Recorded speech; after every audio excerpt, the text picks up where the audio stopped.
All right, folks, welcome to this week's episode of Roundabout Sports, presented by Interstate 70 Sports Media, where our passion is our profession. I'm the maestro, Jeremy Carpenter, alongside one of the craziest guys that thankfully is not the head of the umpiring association, Hollywood James Knox. That might not be a bad job to have, though. I mean, yeah, but I know your outlandish opinions, and it may not go over well with some of At the least I'm not CB Buckner. Yeah, well, CB Buckner, Bill Buckner, what's the difference? They both make bloopers. There you go. So good evening, everybody. James, how are you doing? I'm doing fantastic. Glad to be with you again. Yes, it's always a pleasure, and thank you for everybody who's tuning in, whether it be on the I-70 Sports Facebook page and Twitter account, on our official YouTube channel, or on the Roundabout Sports Facebook page. We greatly appreciate it. Now, tonight, I mean, this is going to be big. We got Sadie Blaze on the show. And for those wondering who Sadie Blaze is, he's a member of the St. Louis Glass Hall of Fame. Like I said, softball Hall of Fame. He is a longtime professional wrestler. And on top of all of that, James, we talk about our knowledge of sports, especially with baseball. Let me tell you something. I thought the collection of cards that I have was big. Sadie's is about 15, 20 times that. I don't know how the hell he gets around his house with the vast collection that he has. And it's amazing that the knowledge he knows about the players he collects. And we're going to have we're going to have multiple interesting discussions, but one in particular, and it's going to revolve around the Baseball Hall of Fame. But we have a couple pieces of breaking news to get to, and the first one is actually very, very breaking news, and that is Vanessa Bryant, the widow of the late, great Kobe Bryant, has been awarded $16 million in a trial over photos of the NBA star's body at the site of the 2020 helicopter crash that killed him. So, for a little bit of background on this, they agreed with Vanessa Bryant, the 9 jurors agreed with Vanessa Bryant and the attorneys that the deputies and firefighters that were taking and sharing pictures of the remains of Kobe and, his 13-year-old daughter, Gianna, and everybody else at the crash site invaded their privacy and brought her and her family emotional distress. And this was about a 4.5-hour deliberation reaching the verdict. So first thing I want to ask you, James, what do you think about this verdict? Well, with all due respect to the late, great Kobe Bryant, I don't like it, nor do I agree with it. And here's why. So to my knowledge, and I followed this pretty closely, especially right after it happened in January of 2020, to my knowledge, the pictures that were taken at that crime scene did not become public. Now, so one, and here's a little bit of background. Okay, this is coming from somebody that does have an associate's in criminal justice. At any crime scene, whether it's a crash, whether it's a murder, a suicide, whatever it is, et cetera, pictures are taken because they have to document the crime scene. Okay, so the pictures were going to be taken anyway. All right. Now, I understand that maybe they shouldn't have been passed around or shared, but you're talking about Kobe Bryant. And I know a celebrity, whatever. Everybody wants to see, oh, my God, I'm sure it was the same when Marilyn Monroe was found or when Kurt Cobain was found, i.e. any celebrity. So maybe they shouldn't have been. And that's an ethical question. I don't think it's a $16 million award question. Okay. So she says in the lawsuit against the Los Angeles County Police or the sheriff or whatnot, that it caused them distress. Well, how does that cause them direct distress if they're not made public? If these pictures would have been made public, then I could certainly understand and agree with a $16 million award. But because they weren't and they were kept inside and all of that stuff is going to be sealed now that this is over with, I don't feel that $16 million is a necessary award. I just don't. Maybe from her point and maybe from her, and I hate to say this, it's going to make me sound terrible, whatever. maybe it's a money grab. I don't know. I hope that's not the case because I feel like this tarnishes her husband's legacy. Nonetheless, I don't agree with the decision by the jurors to award her $16 million.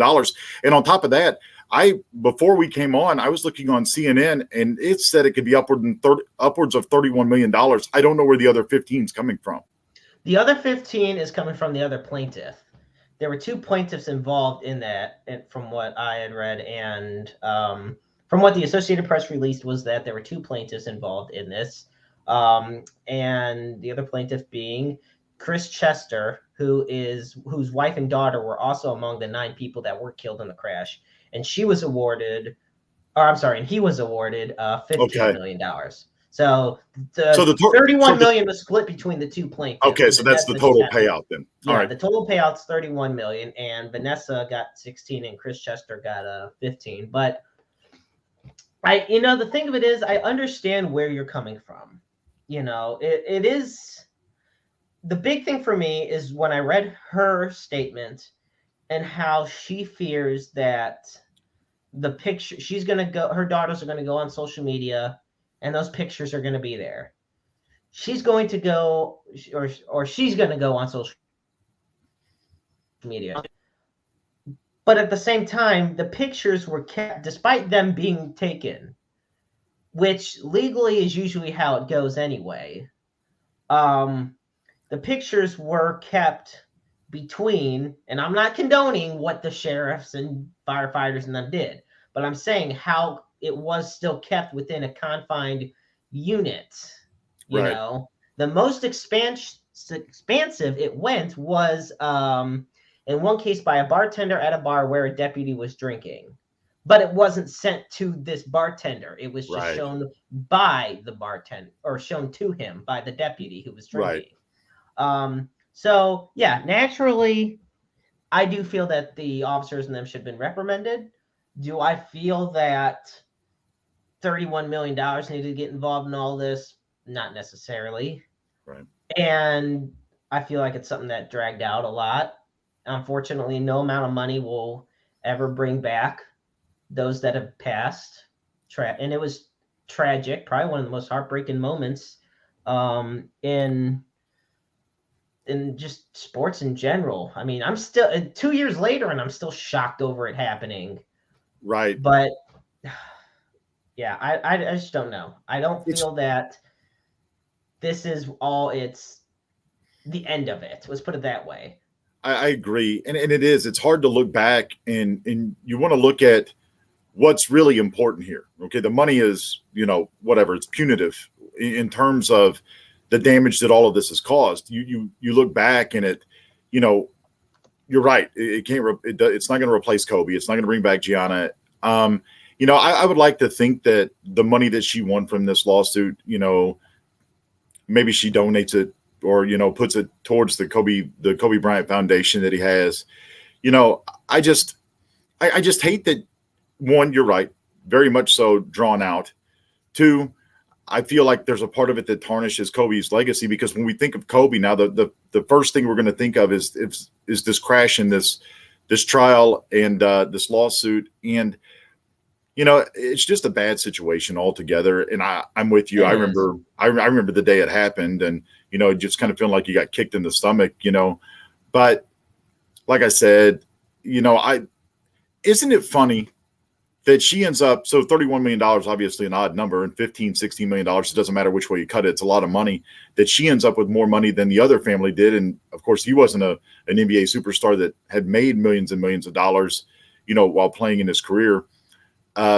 It's just, there are so many things to look at. It's a bad situation, but the one thing I know we agree on is that it was definitely drawn out and it took too long to get to an end of it. And I hope this is the end of it for just all of its sake. Rest in peace, Kobe, now, and just let's move on. Right. I feel it's just outside the bounds of a reasonable settlement. I think that's the best way to put it, Jeremy. That is the absolute best way to put it. Just the way it is. Yep. So moving on now, there is also more, I guess you could say, more sad news going on, and that is that the icon himself, perhaps one of the greatest players in Chiefs history, one of the greats of NFL history and a Pro Football Hall of Famer, Super Bowl champion, Len Dawson passed away today at the age of 87. And, I just had to put, this is probably one of the more iconic photos of him and the legendary coach, the late, great Hank Stram. And shaking hands right on the field with the beautiful backdrop. And it's just heartbreaking because while he meant so much to Kansas City for the Chiefs on the field, it's what he meant to the city off of it, because he was more than just a longtime player. He played in the NFL for 19 seasons, but after that, he was a broadcaster for over 50 years. And here's something. He threw for 239 touchdowns, 183 picks, over 28,000 passing yards in an era that wasn't really a passing dominant league. He also was the host of Inside the NFL for almost 40 years. Yep. He was all over the place when it came to media, and it's just, and it's heartbreaking, and this was expected because it would be put on hospice care. Right. He had been battling ailments over the past couple of years. But you could see social media outpouring from the Royals, from Sporting KC, just from iconic figures in the city of Kansas City, in addition to statements from Clark Hunt and the rest of the organization. So, but it's a tough loss, as losses usually are. He's definitely somebody who you could say is the face of a franchise. Right. And, it's funny you bring up Inside the NFL. That's how I became familiar with him. I never got to see him play. And obviously just being able to hear him speak and talk about the game and break down games and quarterback play, I went back and, read and now with obviously YouTube and how expansive it is, you go back and actually get to watch some of, just some of his game film and stuff. It's amazing. But not only to be inducted into the NFL Hall of Fame as a player, but also a broadcaster, he really did do it all. And, I saw one of the statements from the Clark Hunt, the Hunt family, talking about how their entire family, their heart hurts. And, he meant everything to that organization.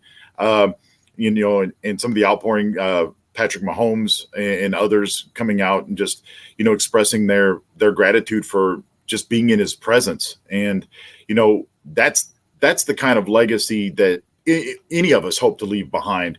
But, you can never go back and find he was always a stand-up guy. And, certainly the Kansas City organization and the community as a whole lost a very important part of it today.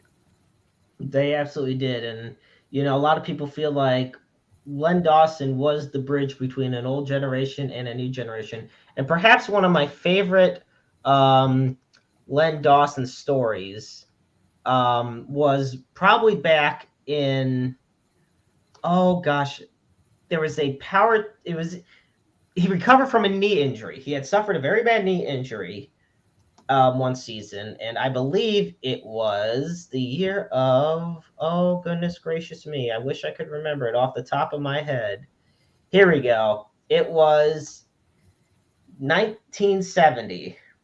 He had recovered from a knee injury that most players would have been taken out of. It was the year they won the Super Bowl. There we go. They beat the Minnesota Vikings. I was wondering why I couldn't think of the year off to my head.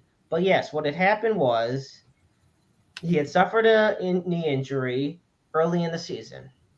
Everybody thought that was going to be it for him for the rest of the year, and the Chiefs were going to have to throw in the towel. Meanwhile, these days, like we said before the show started, this is the type of injury that would keep you out the entire year. Well, not only does Dawson come back in just a few weeks, he comes back, leads them to the playoffs, beats the heavily favored Jets, and heads to the Super Bowl against the Minnesota Vikings and beats them. For not only the Chiefs which was also the very last American Football League game ever played. Yep.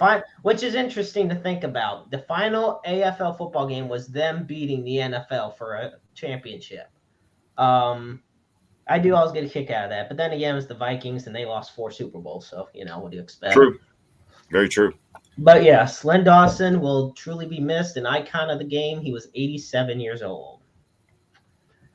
Moving on to here on Roundabout Sports, the Major League Baseball 2023 schedules got released today.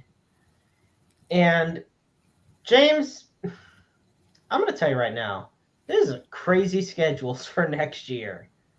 It sure is. I mean, there's one span of games, and I was looking at, I think it's near the end of April, where the Cardinals travel to Seattle and then work their way down the West Coast, going to San Francisco, then to LA, then to San Diego. I think it's like here's a look at that schedule right now. There we go. And I know for those viewing at home, it's pretty hard to see it. It is. I nailed it. It's the end of April. So they leave on Thursday, April 20th, and they return home May 2nd. So, yeah, you've got 3 in Seattle, 4 in San Francisco, 3 in LA, then a travel day, and then you're back home to take on the Los Angeles Angels of Anaheim of the United States of California of the universe. So, yeah, I was going to say we don't be at this point. And there's another piece of information before I pop back up the Cardinals schedule for next year. But yes, the Los Angeles Angels of Anaheim Disney World Mighty is possibly exploring a sale of the team. And to be honest, it's something I'm surprised hasn't happened already. I was discussing this with a friend of mine earlier this week. I've perhaps never seen a career as wasted as Mike Trout's. Yeah. We have never seen. I mean, he is we've talked the last few weeks about Juan Soto being the generational player. Mike Trout is, if he's on any other team, and I'm going to say it, if he's on any other team, he's a face of baseball. He's on any other team, even a team like the Athletics. You know why? Because guess what? At least people have a reason to tune in. You put them on the Rangers, people will still be giving them more attention. But when you're the second Los Angeles team or the second team in the Los Angeles area, you're always in the shadows. Right. And they've never gotten good pitching over the past 6 years. That's for sure. Trout's only made the playoffs once or twice in his entire career. He's not had the postseason success that matches the numbers he's put up.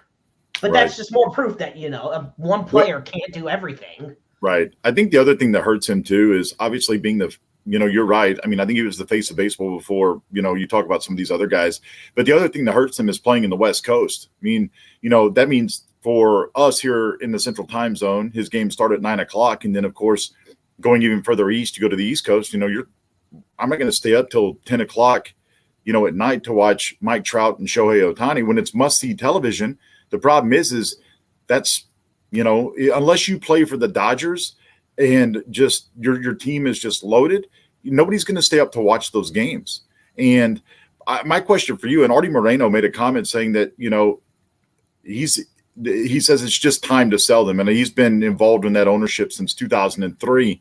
If I'm coming in to buy the Angels, which I wish I had the money to do so, would you want to acquire the team with Trout and Ohtani already there? Or do you want the old regime to trade him or trade them and try to get you a bunch of prospects so you can rebuild and hopefully turn it into a winner? Because Ohtani's contract's coming up after next year anyway. Yeah. So, I mean, it's kind of a lose-lose. And, what breaks my heart ultimately about all of this and the Angels organization as a whole, I hated to see Albert have so many milestones there because they weren't celebrated there like they would have been here in St. Louis. Oh, and it's not even so much go for a city like Seattle, where, regular season team successes don't happen often.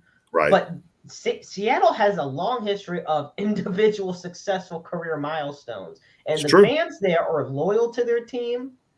I mean, they celebrate the players that have made an impact there. There is, and Dave Newhouse, the late great Dave Newhouse, is some of my favorite all time calls. Even you go to a place like Toronto, head somewhere like San Diego. Right. There's so many teams. Even I'll even say it. Go to the Phillies.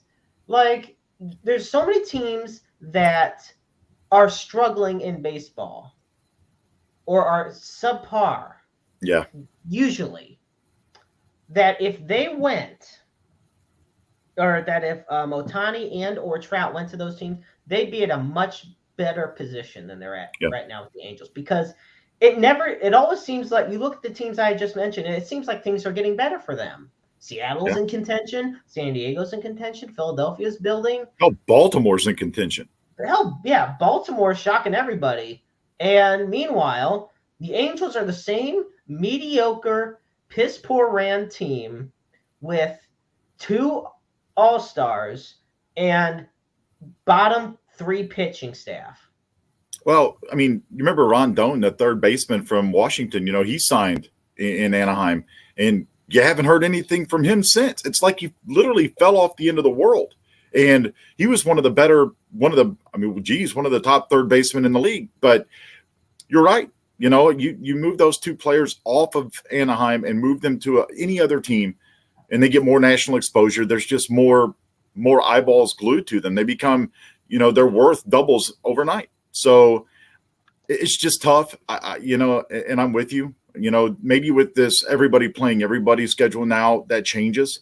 And maybe that's one of the reasons Major League Baseball went to that format, was because you're going to get the superstars that are out on the West Coast playing in the Central and Eastern time zones more often. Therefore, you get, guys get to see more eyes. Like, look at the slugger for the Mariners. When, the home run derby with him and Juan Soto, I was cheering on. The kid was amazing.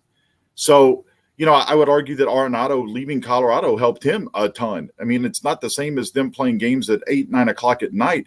But right. If you're in an environment where winning is contagious and you want to win, and I say Arenado because he's up to bat right now with 2 runners on, but, you just want – if I'm a competitor, I crave that. Yeah, and we'll see what happens if the team gets sold, who sells them, or where they get sold to, what happens to them if they stay in the city. And I'm sure the mouse won't let them leave.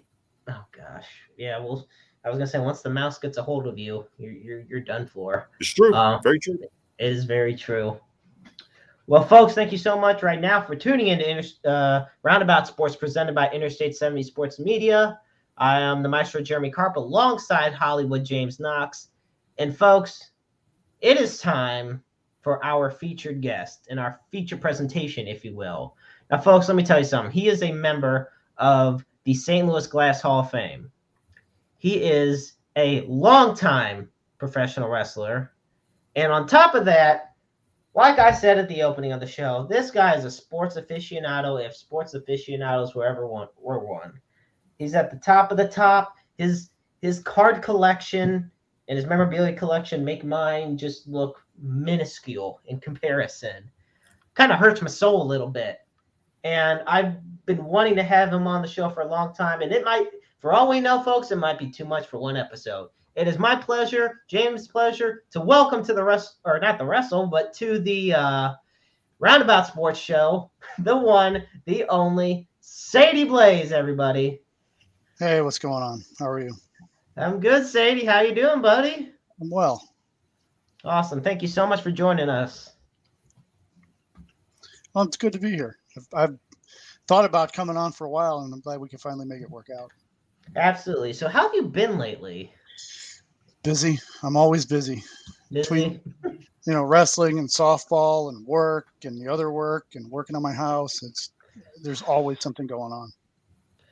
So the first thing I have to ask, we mentioned a couple times about your Hall of Fame induction, if you will.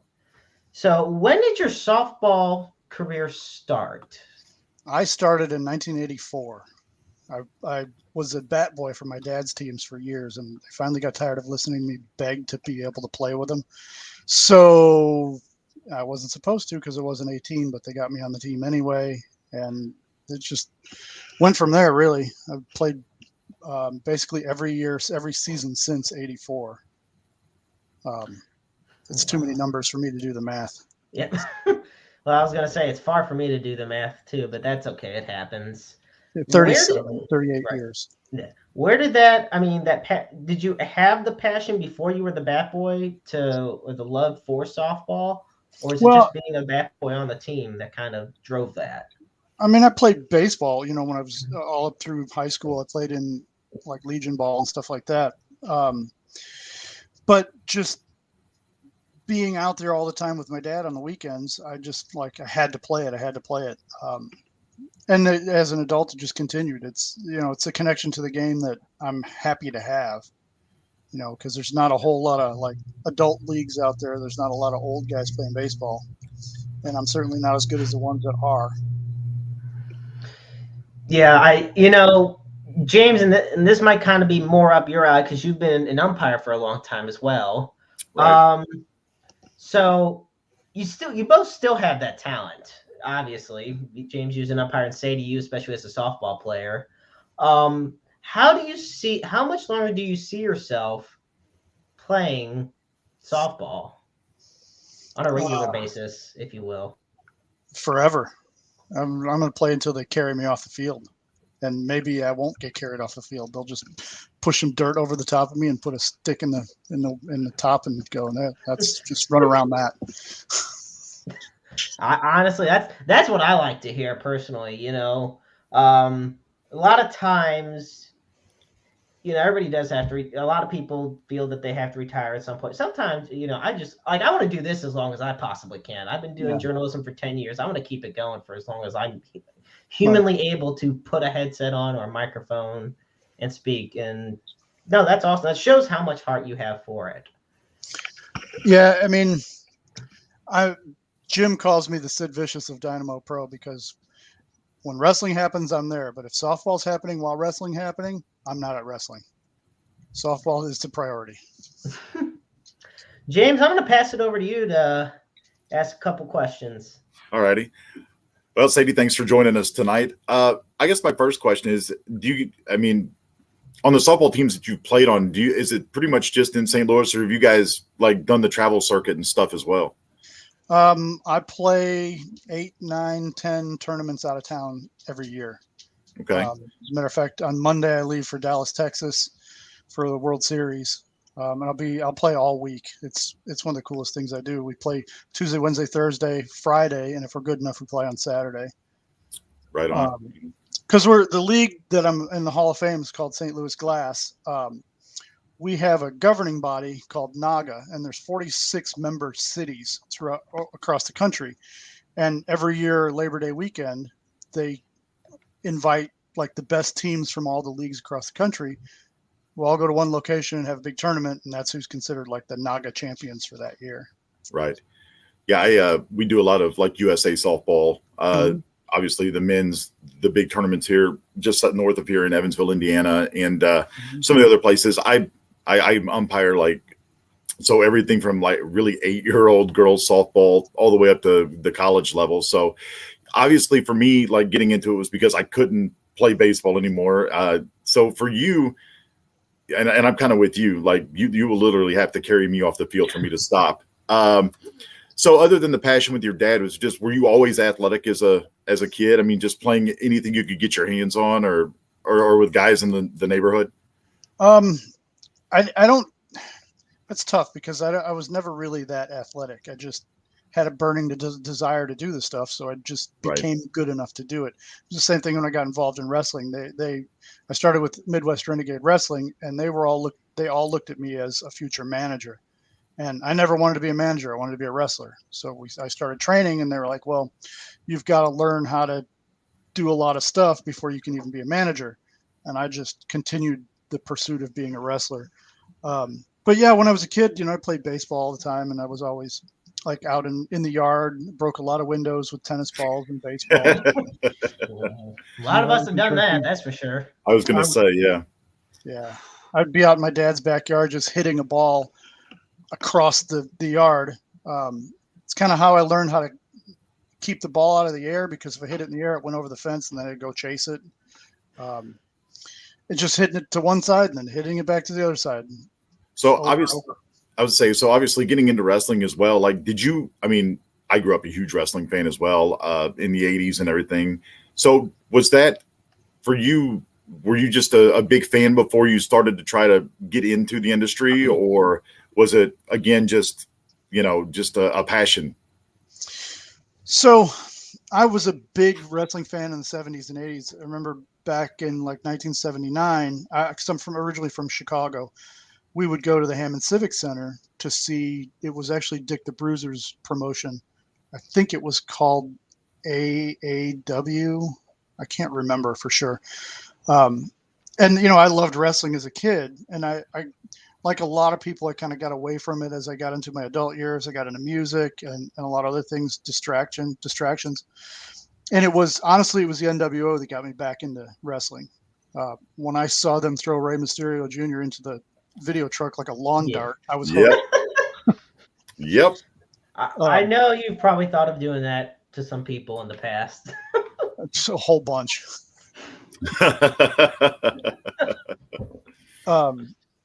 But, I didn't have any thoughts of being a wrestler because I'm not a big guy. I never was a big guy.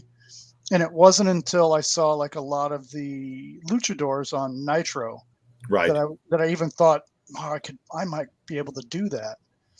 And I lived in Los Angeles during the late 90s. And when we came back, Jim and Crystal had found Midwest Renegade Wrestling, and we all went to a show. I don't even know if you know this, Jeremy. The first independent wrestling show we went to was at Concordia Turner's, where we have shows now. Really? Yeah. Wow. And from moment one, we were hooked. I actually have pictures of that show with Big Bad Ben in the ring, and me, Jim, Crystal, and my wife Sharon sitting outside in the crowd. You can see us out there. Oh man. I'm sorry. Go ahead. Oh no, I was just saying, and that's something, because honestly, Dynamo Pros, that's basically the home base for Dynamos, Concordia Turners, and I love the old school feel going there, and the crowds always turn out for those events. So it's really cool to see it being such a historic place for so many events, let alone professional wrestling. Yeah, it's been really cool. And honestly, a quick little story. I've had this. So I was pretty close to Ben. We started Gateway Championship Wrestling together. He would show up at my house at 2:00 in the morning to fish in my hot tub.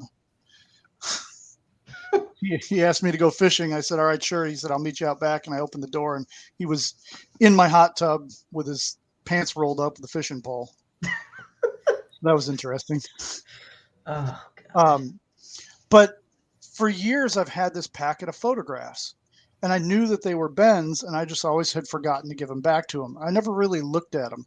I just kind of thumbed through. I saw some bloody pictures of him, and I knew obviously they came from his house somehow. And Ben passed away 2 years ago, and I've been going through a lot of stuff recently, and I found this packet of photographs. So I opened it up and looked at every one of them, and that's the pictures that I was talking about from the first time that the four of us had gone to an indie show. Well, I know Elride from Dragon's Guild. Thanks so much for tuning in, and he's always a fan of, and I know I am too, but he's definitely a big fan of your story, Sadie. What's up, man? How are you? So here's the thing. So where did you first meet Jim and Crystal? I know, because the friendship, almost the brotherhood between you guys has spanned quite a while. Well, that's exactly what it is. I used to work at a comic book shop called Double Play Comics and Cards. It was down in Morgan Ford, right across from Beeville Mill. And the guy that owned it was good friends with Bruce Morehard, who owned Moe's Comics on Gravois. And Crystal worked for Moe since she was a little girl.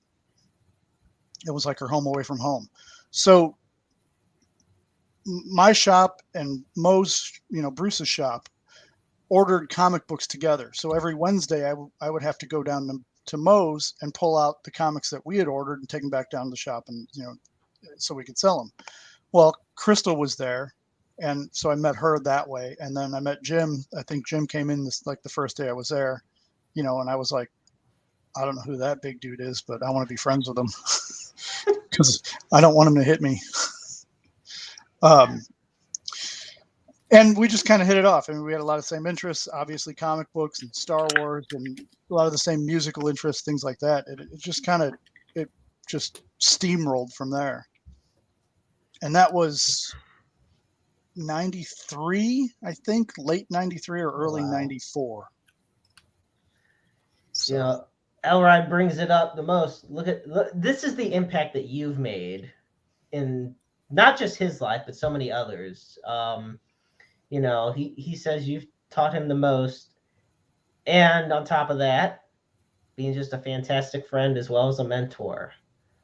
What does it mean to you personally when you get comments from that, whether it be just on a show, on a social media post, or just straight from the person themselves?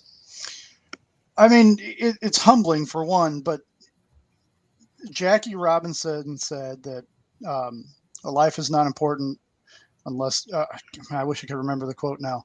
Basically, that your life is important when you touch other lives. And I've kind of always lived by that. I went to Yankee Stadium a few years ago, and they have a big medallion on the wall with that in the Legends area where all the retired numbers and stuff are. And I choked up every Monument Park. I get choked up every time I think about that. I mean, guys like Robinson and Buck O'Neil are huge inspirations for me.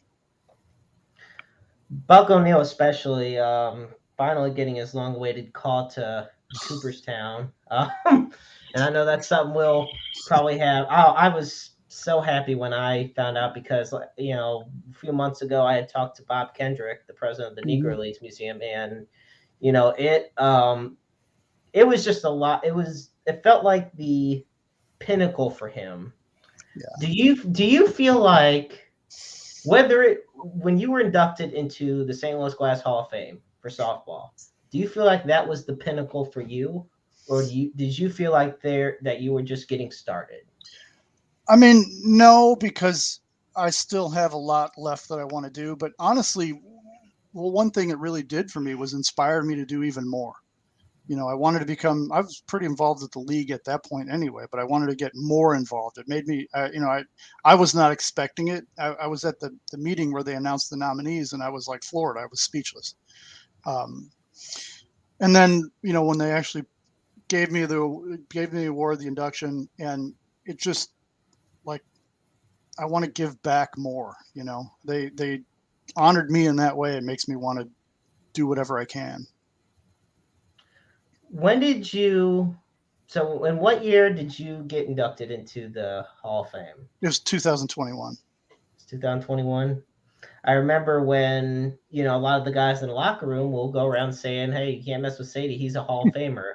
And a lot of instances where if you were to say that with other people, like in other places, they would be like, oh, that's just a running gag. That's a joke. No, Sadie is a legit Hall of Famer, folks.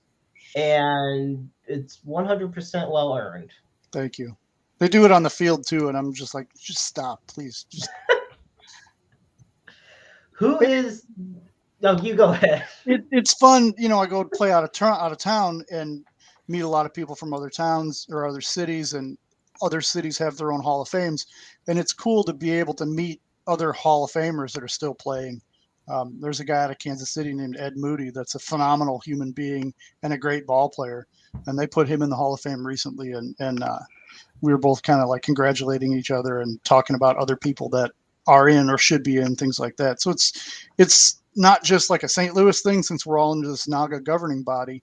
It can be more almost like it's not the Baseball Hall of Fame, but like the Baseball Hall of Fame, where it's sort of like a fraternity type thing. Well, we have a lovely friend, Christopher Miles, tuning in, and he also believes that this is not the last Hall of Fame that you will be in. And, your lifetime. Well, I hope he starts one. Yeah. I was going to say, well, then that might be an interesting case of legitimacy. So, speaking of Hall of Fames, before we get into a little bit more about you, there is a conversation the three of us were talking about heading into this. Mm-hmm. So, Sadie, every year you go out to Cooperstown for the Baseball Hall of Fame induction ceremony, which A, extremely jealous of because that's freaking awesome. But B, the three of us know that looking who's in the Hall of Fame and who isn't in the Hall of Fame, the first thing that comes to our mind is why the hell is this guy in and why the hell is this guy not in? Yeah. So we're going to start with James and work our way over. Who do you feel, James, is the one person in the Hall of Fame right now, in Baseball Hall of Fame, Okay, that does not deserve to be there? see, I had the other way around for you. One that wasn't in there that should have been. But okay, well, we can do that. No. I'll answer the question, and right. I think the one that I have to put out there is probably one of the most recent, and that's going to be David Ortiz. There was too many questions about the legitimacy of his numbers and being kind of tied up in the Mitchell report and everything, and I don't know. I mean, as far as I'm concerned, I think they should all be in there, but I think there should be a separate wing for those that, were indicted or, that were caught taking steroids. I mean, you can't. The Baseball Hall of Fame is about telling the story of the game. You can't tell the story of the game without those guys too. I mean, that's kind of where I stand on it. I mean, I can understand that. I feel that after, I will say that he had one of the most iconic moments of the past 25 years. That's for sure. Hitting the game-tying home run in the ALCS in 2013, which absolutely, if Fenway Park had a roof, it would have blown off after that home run. And it practically killed Torrey Hunter. You would have thought that Cardinals pitching would have learned not to pitch to him in the World Series then. Right. Yeah. You haven't seen my fastball. Right. So, I could see a lot of people, and Big Papi, when thinking of people that were in the Mitchell report or had a PED scandal attached to them, David Ortiz, to me, actually seems lower on the list of notables as opposed to bigger controversies and cases that are all tied into that. Sadie, what do you think? I think they should put everybody in because there's a history of steroids in the game well before Bonds and Clemens and all the Mitchell report and all that stuff. I mean, this is going to be very controversial, but I say it all the time. I believe Hank Aaron took steroids. I think there's tons of evidence there to say that in the 70s, 72, 73, 74, that entire Braves team was on steroids.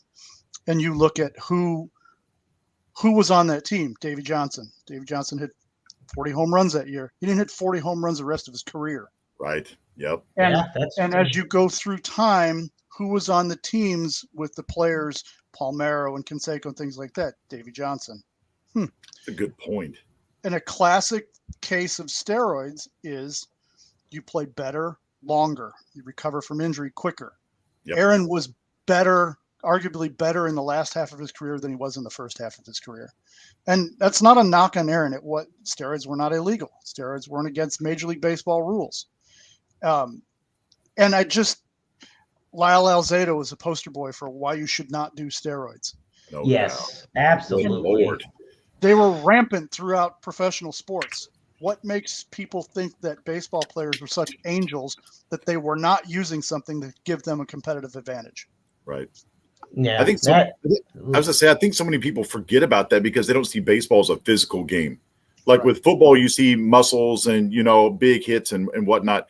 But outside of just the steroids in the 70s as well. But, I mean, look at the greenies, the amphetamines these guys were on too. I mean, you want to talk about a cup of coffee times 1,000. I mean, on days where you didn't feel like playing, the aches and pains were there. You pop a couple of those and you're good to go. So there are different types of performing enhancing drugs too that, I agree with Sadie 100% here. And I just, the greenies, that was the next point I was going to bring up.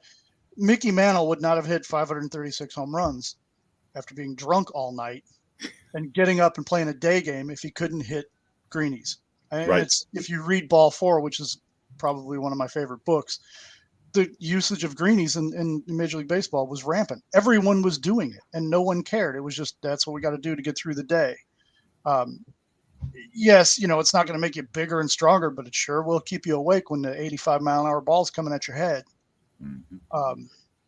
And it's generational. So we had the steroid era. That's what they did at the time to get a competitive edge. You had like 50s, 60s, 70s where they had greenies. That's what they did at the time to get a competitive edge. Let's not forget the 80s was filled with cocaine too. Oh my gosh. Well, yeah, the 70s and 80s basically gave birth to remember the whole Pittsburgh drug trials in 79. And yeah, the 80s was more of the hardcore drug era in baseball. Like, people say that you're not supposed to be on steroids, but the thing of it is the stuff that players were on in the 80s was like the cocaine, the amphetamines, the heroin. Those are the things Well, I mean, look at guys even like, and I hate to bring this up because he just become a Cardinals Hall of Famer, but look at somebody like Keith Hernandez that got caught up in that. Yeah. I mean, that one hits home. I mean, how many other Cardinal players, and I hate to say this because I'm not trying to put it out there in the universe, but it just makes you wonder how many more of your favorite players in the early 80s were, using that kind of substance to get through the season. Right. Well, go ahead, Sadie. They used to say Vince Coleman slid head first because he didn't want to break the Coke vial in his back pocket.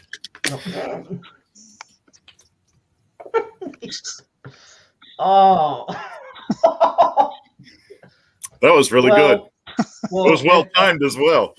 I will say, hopefully, then, for his sake, it wasn't left in his sock in '85 when the tarp rolled over him. Right. Yeah. So for James, we got Ortiz as the one who doesn't deserve to be in the Hall of Fame. Sadie, who do you feel doesn't not deserve to be that is in? It's hard to pick one because I'm really adamant. I can make a case for just about everyone to be in there, even Roger Bresnahan and Harold Baines. But the glaring problem I have with somebody in the Hall of Fame is Kennesaw Mountain Landis. And along with him, Cap Anson. Landis single-handedly kept baseball white for 30 years. Yep. Yeah.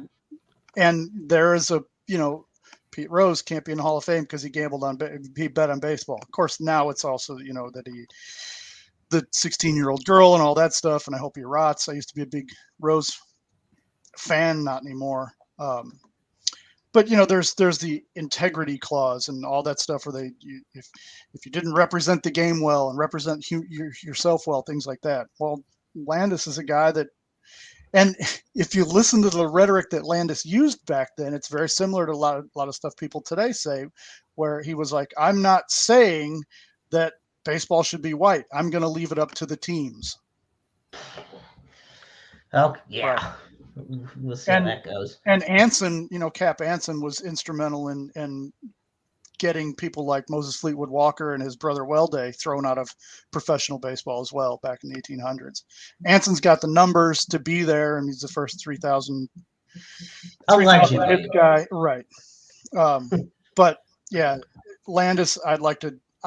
As a matter of fact, when I was at the Hall of Fame this year, I kind of made a big production out of saying in front of the Landis plaque that they should take this plaque off the wall and put it under the Hall of Fame.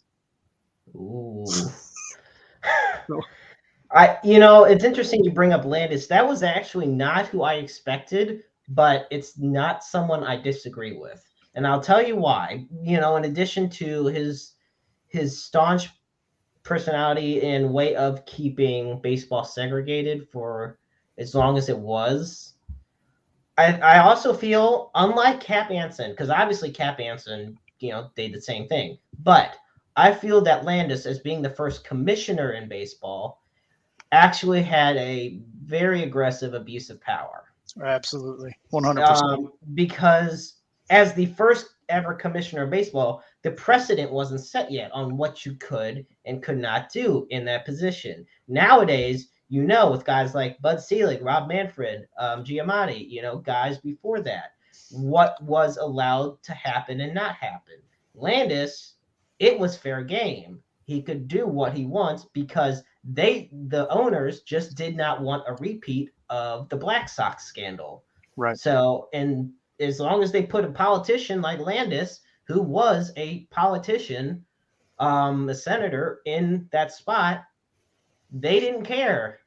Whatever helped their pockets and the integrity of 1940s baseball, of early 20th century baseball. That's all that mattered. Right. But yeah, I think Cap Anson prevented African American ball players from staying longer in baseball longer than they should have, because they were in the, Jackie Robinson was the one that broke the color line in the modern, in the 20th century, but black ball players were in baseball well before that. Right. The problem is Cap Anson basically played a role in stopping that, and Landis let it go on too long. Right. So I definitely agree with that one. Who were you expecting me to say? I was thinking of players, and honestly, I shit you not. Why is it I thought you would say somebody like Ozzie Smith? Probably because the post I made recently that says Ozzie Smith is overrated. That might have done it. I just, I think, and I remember that. So that's why I was kind of thinking that's where you're going. I didn't want to say a guess or anything. I just wanted to kind of wait. And don't get me wrong, I love your answer on it being on Landis and Anson. When I saw that post and the amount of backlash you got for it, I've been getting it for years because I say it a lot. Yeah, I couldn't imagine going to some of my friends who are hardcore Cardinal fans and saying that. Considering Bob Gibson only had 4 less home runs than Ozzie Smith, though, that is saying something. So for me, I really had to look hard on this, and this is who I'm gonna say. Now, when you are the New York Yankees, I'm going with the Yankees player here, and this may step on people's, toes or fingers or whatever the hell it is. I don't care. We know the Yankees' history is vast and expansive. Monument Park barely has any room anymore, and they can barely issue out any jerseys anymore because they retire them every 5 years. But for me, I'm going for a guy who, because he was in the public eye so much, is why he got in the Hall of Fame, and that's Phil Rizzuto. I'm going Phil Rizzuto because aside from 1 year when he won the MVP, he was a mediocre hitter. Mm-hmm. And, he was below average hitter. He edged his way on to the Hall of Fame mostly on that basis, and the fact that most of the success of Yankee years were not because of him. I also think because him being a longtime broadcaster, sports personality, almost a celebrity, if you will, that creates that new second part of you that you include when you get into the Hall of Fame. They look, because people will say, no, they just get him. No, they look at that too. They look at not just the player, but the person afterwards. Mm-hmm. It's, in fact, I feel that players who live private lives, it's much harder for them to, because there's not as much for them to look for voters to look at. They literally have to stick at the career of that player. So Phil Rizzuto for me is definitely somebody that I don't know, because he won the MVP in 1950. He had a 13-year career, but he only had 563 RBIs and 38 career home runs. Now, he was a seven-time World Series champion. But then again, let me tell you something. When you play from 1941 to 1956 with the New York Yankees with only 1 year on break because of the war, you were just talking about Mantle, and look at some of the other guys that were on those teams in the 40s and the 50s. You're definitely not the big name. You're definitely one of the lower names on that list of reasons the Yankees won that World Series. You got your Don Larsons, your Yogi Berras, and I mean your DiMaggios, and it's just that's who it is. Your Don Lemons. I feel that as an overall player, it was Phil Rizzuto being an underwhelming person to be in the Hall of Fame. There's a lot more, and yes, if it were not for the fact that he is just clueless in so many ways, Pete Rose should be in the Hall of Fame. But the amount of cluelessness on his part, the fact that you don't have the all-time hit king and the all-time home run king in there. Yes, I understand. But like you said, Sadie, there's a very justified reasons why Pete Rose is not in. The gambling's one thing, having relations with a 16-year-old and then 40 years later saying, babe, Yeah. that was 40 years ago, babe. I don't want to talk about it to a reporter. Ugh. Yeah, that is not a good look at all. Well, just really quickly, his excuse was always, the 16 was at the age of consent in Ohio. And I'm like, do you need a law to tell you what's morally right? Because if you do, you should just go away forever. Right. Yep. And I think that ties more into Landis and Cap Anson. It's just because certain thing. It's not morally right to do what they had done to damage the game of baseball. And if they ever had come out and said that they were only doing what's for the best intentions, okay. Well, the problem is some of the worst things that have happened have been done with the best intentions. Yeah. So basically, we have folks. James, who says that David Ortiz does not belong in the Hall of Fame.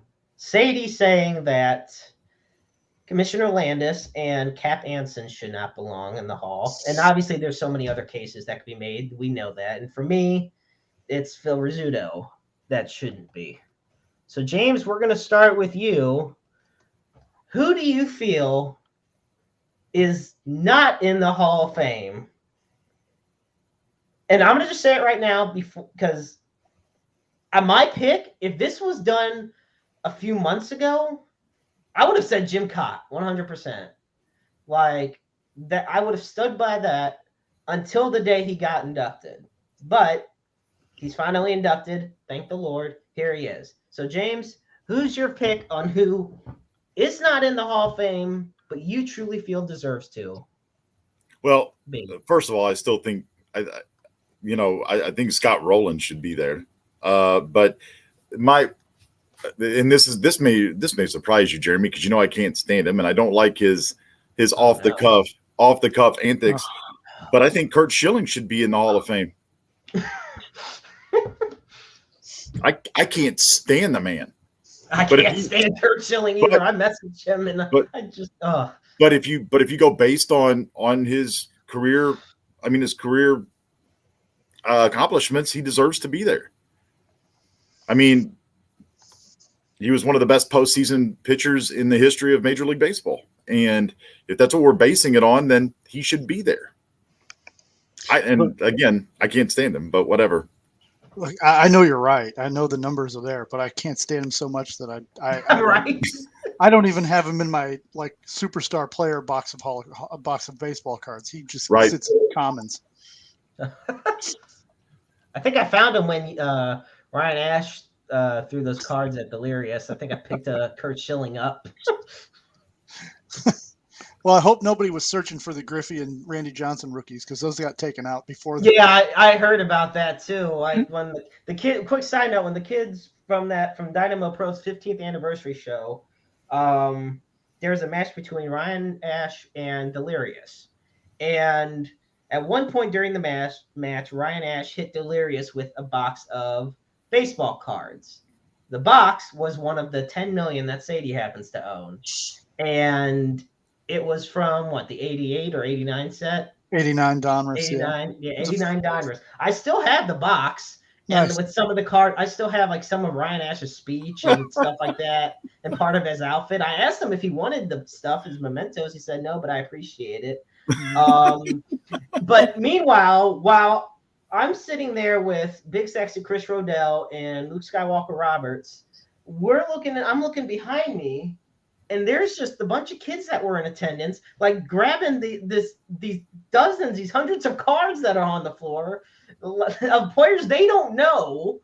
Right. And I'm just like, well, shit, I better get a couple of these too because they're going fast. Baseball card collecting has become a lost art. Yes. But he told me ahead of time he was going to do it because he actually had a couple of those sets from when he was a kid. He collected when he was a kid, and he just got back into it in the last year. And then when I got to the show, I saw he had this factory set, and I go, "You're not really going to hit him in the head with the Ken Griffey Jr. rookie card, are you?" He's like, "Well, yeah." And I go, "Well, can I have them?" So we searched through the box of the cards in the locker room and pulled out the Griffey and the Johnson. Wow. That's great. Oh my gosh.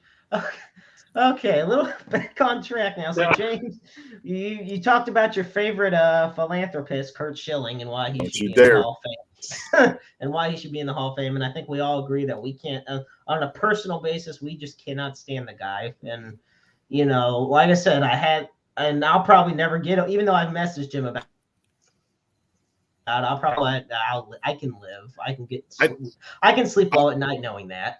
Before we go further, and I know the numbers aren't quite as good, but he was one of my favorite players growing up, and I loved the Seattle Mariners at the time. I got to give an honorable mention to Jay Buhner.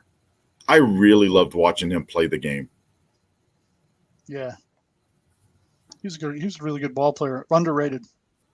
Yeah, I was looking here. He had 310 home runs. I mean, he had a lifetime batting average of 254. He drove in 964 runs, but he was just so much fun to watch. And hitting home runs in the Kingdome, my God, you talked about scraping if there was a ceiling on Fenway Park, I really thought some of his would scrape the top of the Kingdome. Yeah. He just had unbelievable power. Right. So Sadie, we bring it next to you, my friend. Who do you feel? And you know what? We can make it to where if there is two that come to mind, we can.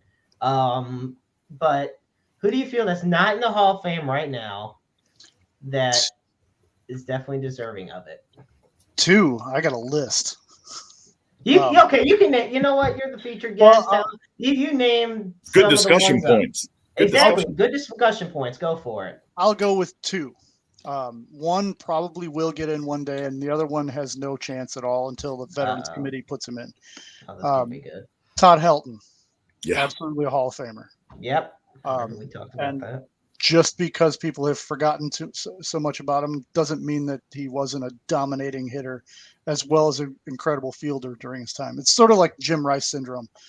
No one wanted to pitch to Jim Rice in the 70s and 80s. And by the late 90s, no one knew who Jim Rice was. Very true. And then the second one is Bernie Williams. Ooh, interesting. And it's really interesting because you brought up Rizzuto. How do you put Rizzuto in and not put Bernie Williams in? Bernie Williams was a starting center fielder on a dynasty team. It's true. Exactly. They kind of fit. Right. He was a very good ball player. You really didn't want to see him in a clutch situation, but he gets no recognition at this point. Yeah, you really don't hear much from the camp wanting Bernie Williams to be in the Hall of Fame. And it's definitely unfortunate because honestly, Like when you talk about, we all know you're the big four. You know, we know your Jorge Posadas, your Derek Jeters. Then you got A-Rod, Hideki Matsui, Andy Pettit. I mean, all these guys. And then, yeah, you do have Bernie Williams coming in. You even got, and then Gary Sheffield, another person on that list, Well, on the Jeremy, dynasty team. you know why we forget about these players, and this is just an opinion, but I think just sitting here thinking about it, because baseball, what we expect now are the three true outcomes: home run, strikeout, walk. Bernie Williams was a doubles machine. The man was, I mean, just extra bases. I mean, that was his game. I mean, and then you look at, I mean, just that team in general. Like Jorge Posada was not a huge home run hitter, but Not he at was the all. same way. It was extra bases. You're talking about a big OBP when now we're talking about, oh, it's got to be home runs and this and that. Now Helton did all three. He could hit the ball out of the park and hit it a long way. In Colorado, he was extra bases, big doubles machine, big OBP guy, and then he could pick it at first base better than a lot of first basemen in the league at the time. So, I mean, but that's why we forget about it now, is because we're so interested in the three true outcomes of baseball that all these other numbers that used to mean a lot and still should mean a lot, especially getting into the Hall of Fame, they're swept under the rug. Yeah. Yeah. And, years ago, I was on the golf course with the former president of the Baseball Hall of Fame, Dale Petrosky, and I was throwing ideas at him left and right because I apparently thought I could just influence the president of the Hall of Fame. I don't know what I was thinking. But I suggested that the Hall of Fame, the Hall of Fame has an award for sports writers. They have an award for announcers. I suggested let's have an award for players that may not be Hall of Famers, but deserve to be recognized. Harold Baines would have been one of them, or Dave Tim Parker. Raines, I thought Tim Raines would be a perfect example. Yeah, it's like let's have an award that the Hall of Fame can give out every year. The guy can come to the ceremony. So in 25 years, people don't forget. Like if you ask somebody under the age of 30 who Dave Parker was, most of them don't know. But the guy was feared. He was Yeah. one of the best hitters in the game and had Yep. one of the best arms from the outfield you'll ever see. Everybody talks about Clemente's arm. Well, the guy after him had a pretty good arm too. And I think I was going to say Clemente, but, Dave Parker especially, and James will be right back with us. So quality time with Sadie. So I will tell you a couple interesting guys on my list. Okay. So, because honestly, the interesting thing is, looking at a lot of lists, a lot of the guys that people would think about have already gotten in. The Edgar Martinez has got in, who was underrated for so long. Your Trevor Hoffmans, and like I said, Jim Cott. So when I think of guys that are super deserving, in my viewpoint, I have a couple. The first one, Tommy John. Yeah, absolutely. I mean, and it goes beyond more. First off, I do want to read Jeff Passan's book, The Arm, because there's a lot to learn about him. I mean, yes, this is the thing. The most important surgery in baseball, and perhaps in all of sports, is named after a player, an actual guy. Right. That's the interesting thing. But he pitched 26 years in baseball. 26 freaking years in Major League Baseball. So you look at these guys, what happens whenever a pitcher nowadays has Tommy John surgery? Like, you hear their career's already been cut in half. Right. They don't have as many there's not going to be many chances. If they hit a free agency, teams are not going to want to invest as much in them because they don't feel that there is as much to invest in a guy who's had a major surgery. Adam Wainwright had Tommy John surgery. Right. And, it was a struggle for him to get back. He somehow drank out of the fountain of youth and is pitching some of his best baseball at 40 years old. But at the same time, yeah. So here's another thing. Tommy John, 26 years in the league, racked up over 4,700 innings pitched, a 3.34 ERA, and he was just 12 wins away from 300. And usually, and this is all but maybe 2 cases, normally if you get at or near or at or above or near 300 wins, you're going in the Hall of Fame. Right. Especially, and now more than ever, that's something that's gonna be the case. But I don't even know if we'll ever see a 300 win pitcher again. It doesn't seem like it. One quick side note: CC Sabathia is the only player whose entire career was in the 21st century that even got to 250. Right. The only one that would even come remotely close was Justin Verlander. And we don't, but yeah. And on top of that, I think the only reason that Tommy John is not in the Hall of Fame right now is because of the lack of notable awards. Right. That's kind of a given, championships, Cy Young awards, MVPs, things like that. Of course, those are going to go into your candidacy for Cooperstown. Tommy John didn't win any of those. He was a 4-time All-Star. That was it. Right. He pitched from 1963 to 1989, and he almost pitched in 4 different decades, which only about 27 players have done. Right. But on top of that, yeah, Tommy John, he had over 2,200 strikeouts. He did lose 231 games, which can be an indicator also of the teams he was on. He played on the White Sox in the 70s. Exactly. So that doesn't exactly help you. Because he also, which is interesting because there were 2 different periods where he played on the Yankees. And, he played from 86 to 89, and he played from 79 to 82 on the Yankees. Pitched 2 years with the Indians. And then, he pitched for the White Sox from 65 to 71. And then a lot of the 70s was, of course, with the Dodgers. Right. 1 year with the A's, a couple years with the Angels. So there's not much. And so, James, I was just bringing it up to say, and I kind of want your thought as well as his. Tommy John, that's my first pick that I have for somebody that's very deserving to be in the Hall of Fame. Well, if you disagree, that's fine. But I mean, no. I just, it's funny, and I think anybody, obviously, when you mention the player Tommy John, the first thing that comes up is the surgery, right?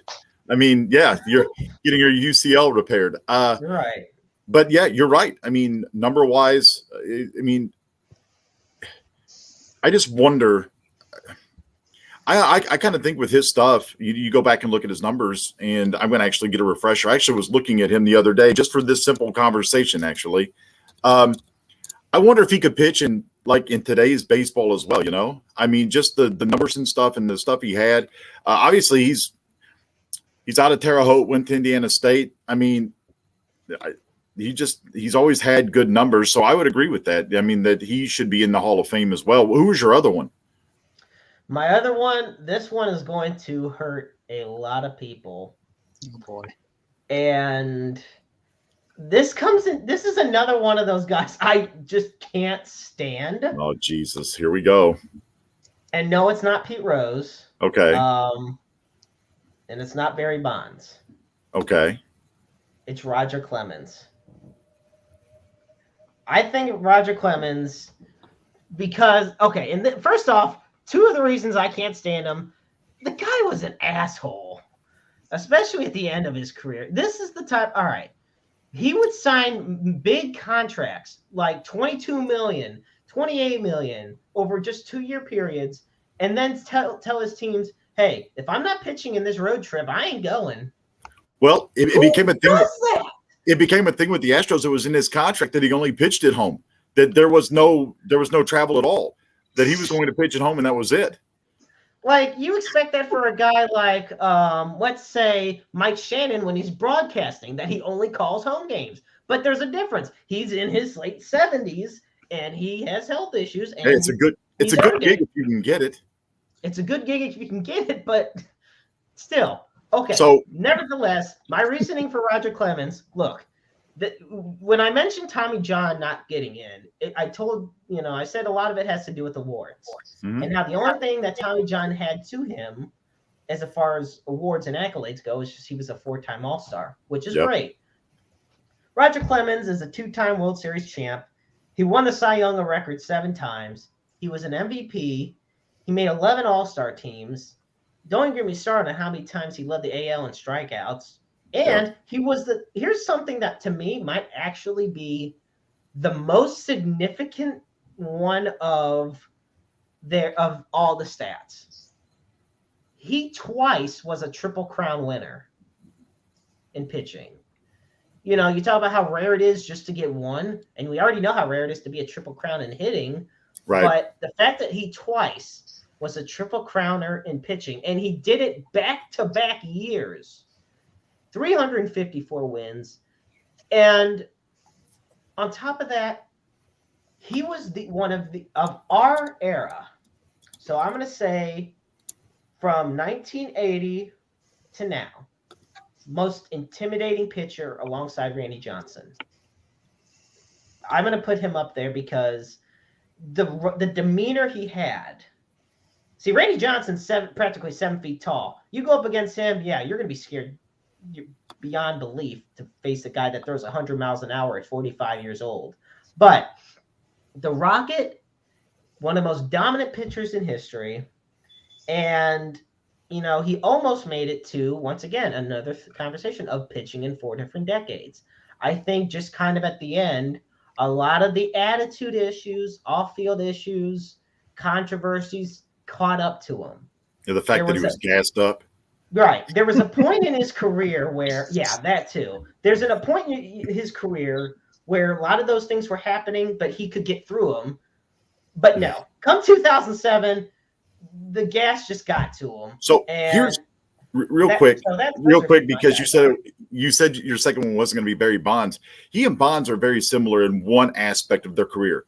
They both would have been Hall of Famers had they never touched the stuff. Bonds was going to be a Hall of Fame player when he was playing with the Pirates. Clemens was going to be a Hall of Famer when he was with the Red Sox. I don't. That's what drives me nuts. Same thing with Alex Rodriguez in Seattle. These guys were going to be great players, possible Hall of Fame players, without even touching this stuff to begin with. I mean, it's the greedy only becoming greedier, right? It is. And, well, you know what? You take away a lot of Bonds, pre-Bonds 1998, he would have already had 411 home runs up to that point. And that in of itself is enough for a lot of players to get into Cooperstown. You look at Bonds, and who's to say that they weren't on steroids? When did they start taking this stuff? True. Very true. Yeah. But if you estimate 20% of Bonds' home runs came because he was helped by performance-enhancing drugs, I mean, it's still 500 plus. Yeah. He's still a Hall of Famer. More than enough. He's still a Hall of Famer. I think there's a better, and this is what's interesting. There is a better case. A lot of people may disagree. There's a much better case for Barry Bonds to be in the Hall of Fame than there is for Pete Rose to be in the Hall of Fame. I say it, and I'll tell you why. No, because the controversies that Bonds took part in were not as immoral as the controversies that Pete Rose took part in. I'll give you that much. I agree with that. Because Bonds never look. The thing of it is, Bonds signed big endorsement deals, starred in video games, and was in the Balco scandal. Yep. Pete Rose, first off, this is all we know of Pete Rose. He gambled, and he had a relationship with a 16-year-old girl, and his only defense for it is that it was legal at the time. Right. So, and I know it's not the Hall of Fame personality-wise, but and for the longest time, I did not like the fact that Barry Bonds was the home run king. And in a way, I'm still not, because I just love Hank Aaron. But, Sadie, you brought it up about, you have a stout belief that Hank Aaron was on it back in the day. And so yeah, I just look at it as, and one thing, Rose is banned, and the ban may only get lifted when he dies. So this because technically it's a lifetime ban. Right. So apparently there have been rumors circling for a couple of years now that they do plan to induct him, but he has to pass away first. Which I hate to know that ahead of time. But who's saying it? That's the thing. Because the writers won't be able to vote on it. It's not a writer's vote. He's been off the ballot for too long. It's been too many years. It would have to go to committee, and he would have to be reinstated by Major League Baseball first. Right. And he's already gone to Manfred to try to reinstate, and Manfred's already said no. Because he won't shut up. Yeah. No, that's the thing. Like, it's one of those things like, okay, we'll give you a second chance or fifth chance, but just don't do this one thing or say this one thing. So the very next thing he does is go out and say and do that one thing. Right. I think that's why Major League Baseball brought him back for those Fox, the Fox broadcasts for the few that he was on, was to like give him another chance to kind of redeem himself. Yep. And the man just can't stay out of his own damn way. I mean, that's what it comes down to. Well, look at him when he was on MLB Network alongside with Frank Thomas and Alex Rodriguez.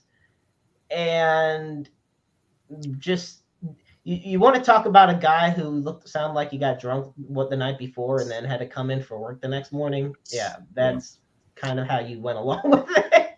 I just want to know what size lens they had to use to fit that giant ego in the camera shot. That's well played. I'm amazed they got it. So here's one that we got sent in. And Pete Rose's ego's about the size of Barry Bonds' head. Yeah. Oh my gosh, especially post 2001. So here we go. This is probably one of the most talked about players that's not in the Hall of Fame, and maybe it's unanimous on what we think about it. But I just want to know, what do you think about Shoeless Joe Jackson? Shoelaces Joe Jackson. That's great. It's a travesty that Jackson's not in. It's a travesty that he was banned from baseball, and it's basically his life was ruined by a guy just looking to make a mark in the business. Yeah, there's really nothing else to say. Those are the exact words. And if it's a lifetime ban, why is he not in? Right. Yeah, there you go. That's another thing. And the thing that hurts, I think what I really feel bad for the most in the case of Joe Jackson is the fact that a lot of guys will just lash out and complain and bitch and moan about their situation. Joe Jackson just spent the rest of his life trying to prove his innocence. Right. And it's not like he lived a long time afterwards. Right. He only lived to be in his early 60s. So yeah, for him, he literally spent the rest of his life just trying to prove his innocence. Mm-hmm. And honestly, if I was alive back then, I would have believed him that he didn't take part in that. Because it just didn't fit the personality that he had. No. Right. It did not fit the personality that he had and what made him famous and what made him known off the field as well as on it. And you got to understand that Jackson was not, this was the early 1900s. There were not, the population as a whole was not educated, and Jackson was not an educated man. He was a ball player. That's how he made his money. He wasn't he couldn't sign his own name to a point. And that's just how it was. He took the money, but he didn't throw the series. If he threw with his statistics, if he threw the World Series, boy, can you imagine what he would have done if he hadn't? He'd have hit 600. Right. No, I absolutely agree. Now, here's a couple other names. So we said the ones that we feel are definitely most stirring, but there's a couple other names that have popped up. Fred McGriff. The crime dog. What's your guys' feeling on, especially a name that most people say that in the steroid era, he was not a part of? It was my favorite 2 a.m. infomercial with the Tom Amansky hitting videos. I love Fred McGriff. I was a huge Braves fan back in the 90s. And even before that, when he was with Toronto, he had such a sweet left-handed swing. He seemed like he was always having fun, just a big kid playing the game. But I'll tell you what, I mean, he had some mammoth shot home runs. He played extremely good defense. I don't, that for some reason, that one didn't even cross my mind, and it should be top of mind. So I definitely think Fred McGriff should be in. Yeah, McGriff is in. I sort of want to just grab all the people on the panel and go, "What's wrong with you? Just put him in." You know, we had talked about, and I agree completely. I feel like he was one of the top sluggers of the second half of the 20th century and was just great at getting on base in general. Definitely a big powerhouse to have. Fred McGriff is the prime example of why writers that have ballots with nobody getting inducted should be kicked out of the damn BBWAA.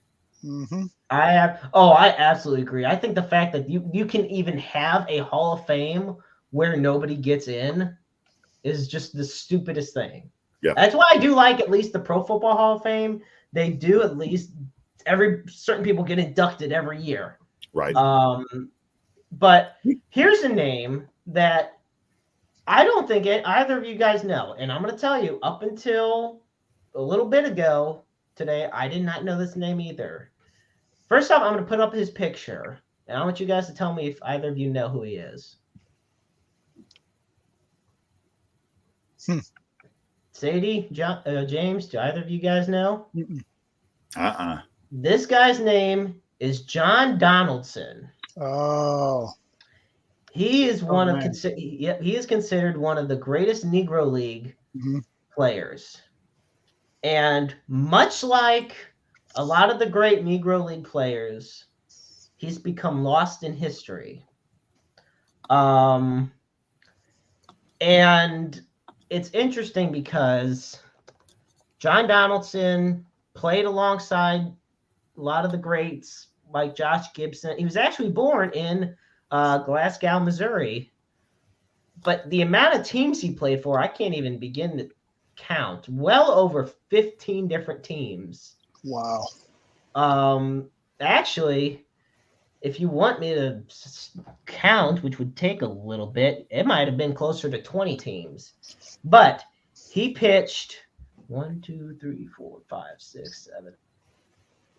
Well, while you're counting, my question is when did baseball become a holier than thou Hall of Fame? I mean, I get that baseball is America's pastime, but I mean, you can go back through the numerous big time Hall of Famers that are in there, and you can count their discretions outside of the game. When did we become holier than thou? Yeah, Ferguson Jenkins. I mean, and Fergie's done a lot of things to change his life and to be a better person, all that stuff. But the guy got caught smuggling cocaine over a border. Nobody wants to talk about that anymore. No, and I think another good example of somebody who has actually been in controversy is Orlando Cepeda. Yeah. Multiple times with drug charges. Yep. And I believe it was also trying to smuggle it across countries, because I know he went to Colombia and he was told they couldn't be released, and they were in multiple boxes. Right. And there's just, and on top of that, there was a controversy regarding him pointing a gun at a person. Yep. I heard that too. And it's interesting because that was just days after the drug charge. So it's like, while one thing's happening, try again. Right. Yeah. First, I mean, I'm just saying. This time I'm going to get away with the charge, but with this time I'm going to come back. And I just find it interesting that a sport that has such a checkered past, that all of a sudden the Hall of Fame, in the last 10, 15 years, we've become, all holier than thou, to where, we're going to levy more and more well, exactly. That's exactly what it is. I was about to say it is. Yeah, money. It's sad, but I mean, we tie this all back in. I'm kind of with Sadie. You can make a case that everybody should be in. You build a wing. You explain the steroid era because it's part of the game. Okay, so I had 2 years of my life that was really bad. It doesn't mean the 2 years didn't exist.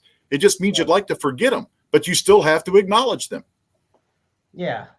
It's kind of like the saying where, just because you forgive someone doesn't mean they apologize. Or that you forget it. Yeah, or that you forget it. You'll never forget what they did or what happened, but you know that in order for your life to be what it's meant to be, you have to move on. You have to You live still have on. to move on. Right. Yeah, and yeah, I understand the whole morale thing of baseball now. People don't realize in the 160 plus year history of Major League Baseball, there was a lot of bad things that have gone on. A lot of racial issues, sex issues, drug issues. I mean, you got managers who were having affairs with actresses. Obviously we all know about the racism and the segregation in baseball. All of the drug charges, there was plenty of gun violence, steroids, like everything. You had guys getting thrown off of trains for being drunk and falling into Niagara Falls and dying. Yeah. At Delahanty. You had, and let's be honest, people are talking about the players that are and managers acting like this. Let's talk about how bad the fans have been throughout the history of baseball. I mean, remember the times where during the 34 World Series, fans in Detroit were throwing chairs at Joe Medwick, and time when Roger Maris was close to breaking the home run record by Babe Ruth. And what happened? He and even Mickey Mantle, they were getting hit by beers and chairs and all kinds of stuff. Aaron. Yeah. Hank Aaron. Hank Aaron was getting death threats in the mail. Well, and the funny thing is, one. Don Beckinger. I would say Don about Beckinger. Yeah. Oh, I'm sorry, Jeremy. The Hank Aaron thing, so when he was close to breaking the home run record, they actually had snipers on the top of the stadium in case somebody attacked him out of the stands. Right. I'm surprised those two guys that high-fived him and everything honestly didn't get shot. Right. And when you said when you said let's talk about, the fans, I really thought you were going owners, and the first owner that popped into my head was Marge Schott from Cincinnati. Sadie knows exactly where I was going with this too. You know what? Even I remember Marge Schott. Probably. Oh, she was something else. You wouldn't be far off base if you just said, well, she wore the devil red. She was something. Where she literally, the comments she made regarding Jews, the fact that she thought that the comments she hated on facial hair, on piercings, on gays. I mean, and meanwhile, she just has this. And I think one of the most disgusting things it was the dog. It made her love the fact that she let her dogs roam around the stadium and shit everywhere. Yeah. And she did not care. And they talk about how much of a philanthropist she was. Fine, you can still donate a lot of money to causes and still be a terrible person in the process. She paraded Eric Davis out like she legit owned him. It was horrifying. Oh yeah, it's probably one of, we talk about some of the worst owners in sports history. Yeah, Marge Schott definitely one of the absolute worst. And, I believe one of the worst instances it was back in 92, one of the former marketing directors of the Reds, he heard Marge Schott refer to a lot of the players on the team and called them a bunch of rich and using a racial slur in the process. And, said that she kept the Nazi swastika armband with her. Yeah. And I mean, what's Marge Schott going to do to us now? She's dead. But the thing of it is, people think when you look at things like the Hall of Fame, all these wonderful reunion ceremonies, all these get together highlight packages, we're not saying baseball needs to parade the bad things that have happened. What we're saying is you can't act like it didn't happen. Right. Because it did. And unfortunately, I mean, I really hope things like that ever happen again. Nothing like that ever happens again. But at the same time, there's always a new controversy. There's always a new situation that comes out. And I think nowadays the biggest one is just vaccinations and players coming out about why they don't want to, and how that reflects on them and the team. And then, so yeah, I definitely agree that when did the Hall of Fame, and yes, it is absolutely all about money, because you can market positivity a lot more than you can market the negative aspects of it to a younger audience. Right. Well, it's almost like the Baseball Hall of Fame has been trying to prove that they have an integrity clause and that they can, ever since they decided that Pete Rose didn't have any integrity. Because the rule that they have where you can't be eligible for election if you're on the restricted list that's not an old thing. It's a newer thing. It's a Pete Rose clause, basically. Yeah, and basically, and the thing of it is, it's like, if doing it's one thing, the fact that Pete Rose doesn't necessarily regret it has done worse things than that. That's the problem with the whole thing. And you're absolutely right. It is basically the Pete Rose clause, because that's where it happened. And ironically enough, it happened with the commissioner that lasted the shortest amount of time in baseball history. Right. Ralph Giamatti. And Bud Selig honored Giamatti's request, and Manfred basically seeing, look, it's nice seeing like Manfred sticking to what his predecessors, for as much crap as I give Manfred, he is sticking by his predecessors and acknowledging that Pete Rose has no character. I mean, he's just like Selig light, so he doesn't have much choice. Yeah. Selig groomed him to be the way he is. But, yeah. Bart Giamatti was commissioner. He's Giamatti. He was the commissioner that banned Rose. And the original agreement was, in a year, we'll have another meeting. We'll talk about it. We'll see what happens, blah, blah, blah, blah, blah. Well, Giamatti died. And then Fay Vincent was his successor. And I believe that Vincent was looking to make his mark on baseball immediately. And he just said, nope, we're not even going to talk about it. Pete Rose, who? No, you're banned. Get out of here. I remember when, and I know you guys definitely do, when back in 2015, when they had the All-Star game in Cincinnati, and that was one of my favorites because it had the franchise four. So you could vote on who you felt was the greatest four players at each franchise. I loved how literally pretty much all the ones for the Nationals were Expos players, which was great. And then for the franchise four for the Reds, you had Barry Larkin, Joe Morgan, Johnny Bench, and then last but not least, they had Pete Rose come out. And like the crowd absolutely went nuts. And Fox even panned to signs that said, "Let him in." Yeah. Like, so here's a question for you guys. And it'll probably be the last one on Pete Rose for this sake. But during that, to continue with that All-Star game, they had the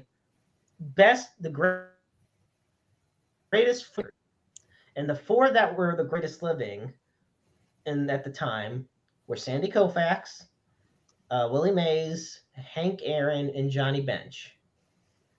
Do you feel that one of those should be taken out and Pete Rose be put in his place as one of the greatest living players?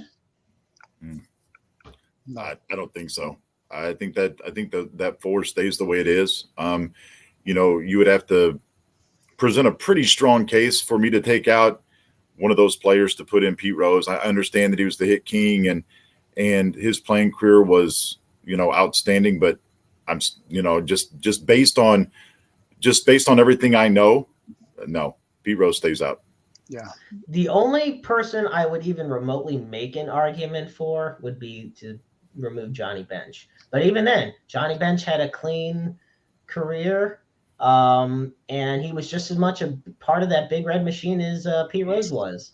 And obviously, because to me, obviously, Hank Aaron, you could not take Hank Aaron off there. No. Willie Mays, who in my opinion is the greatest, not just the greatest living player, but the greatest five-tool player of all time. And I know that covers a lot of ground, you know. And one of my favorite athletes of all time, Sandy Koufax. Yep. Notice I didn't say baseball, but I just meant athlete. Sandy Right. Koufax right there. So yeah, those are pretty hard players to take down from a mountaintop and put in a guy. Yes, he is the hit king. Well, and then if you want to get technical, Ichiro's the hit king, but Pete Rose got pissed about that too. Good. Yeah, Pete got furious. I remember when people were referring to Ichiro as the hit king because technically he is if you combine his baseball career hit stats. Right. And Pete Rose basically said, no, we ain't counting the stuff in Japan. Because why not, right? Rose had the most hits, but he also had the most chances. Yep. I love that. That is the perfect way to go about it. He was his lifetime average. Was he 301 or 302, something like that? His average is, for being the hit king, it's not that high. It's 303. He had 1,300 RBIs, 160 home runs. And an interesting, I will say this, we've done a lot of Rose bashing and he deserves every bit of it and more. But if you ask me if you could pick any player, you're the first player you'd want to put on a team to build a championship team, I'd probably pick Pete Rose. Yeah. I mean, the guy knew how to win. He knew how to help motivate his teammates and things like that. I mean, he's an awful human being, but you can't take that away from him. Yeah, because heaven knows people have tried to keep that away from him, but he just keeps finding ways to continue to be a terrible human being. With that, let's talk about a more popular human being and ball player who has, once again, I talked about earlier, Adam Wainwright drinking from the fountain of youth. Well, hell, Albert Pujols is bathing in it. I mean, James and I talked about the ticket prices for left field seats for every home game left at Busch Stadium is going through the roof. I know. And they're already getting sold out because they want to catch a home run ball by Albert Pujols. Now, guys, let's put this in perspective. Albert Pujols is at 693.